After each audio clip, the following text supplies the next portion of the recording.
আপনাদেরকে প্রথমে বলি যে আপনারা প্রতি সপ্তাহে বৃহস্পতিবার কিংবা শুক্রবার দিনে নাখুন কাটারি করিয়েন।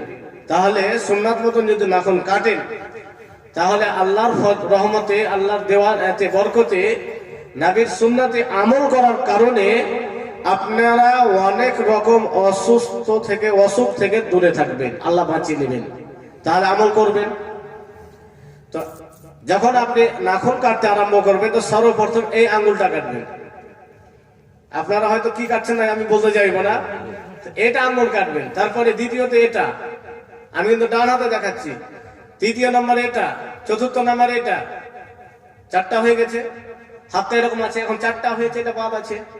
তারপরে এটা আঙ্গুল কাটবেন, এদিক থেকে চলে আসবেন, লাস্টে এই আঙ্গুলটা কাটবেন। এটা হলো উত্তম পন্থা। বুঝতে পেরেছেন? আরো একবার দেখাবো। মা বোন বুঝতে পেরেছেন?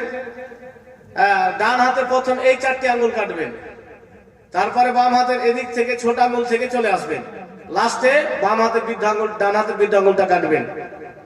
এটা হলো হাতের আর পায়ের ছোট আঙ্গুল, ডান পায়ের ছোট আঙ্গুল থেকে শুরু করে এক ধারে কেটে দিবেন। তাহলে এইরকম নিয়মে যদি কাটেন তাহলে নাখুন কাটা হলো, সুন্নাত পালন করা হলো, আর অনেক রকম অসুখ থেকে বাঁচবেন, আর আপনার নেকিও পাবেন। জোরে বলেন সুবহানাল্লাহ।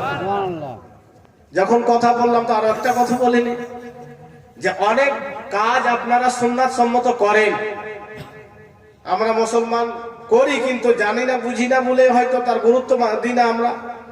আমরা খাওয়ার কোন হাতে খাই? ডান হাতে। বাম হাতে কেন খাই না?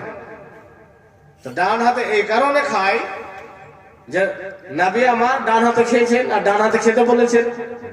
তো নবীর সুন্নাত মনে করে খাই। যদি আপনার মনে এটা থাকে যে ডান হাতে খাওয়া নবীর সুন্নাত, তাহলে আপনার খাওয়া হবে, পেটও ভরবে, আর নেকিও পাওয়া হবে। যেটা কাজ করছেন তো আজকে খালি নিয়াতের পরিবর্তন করবে।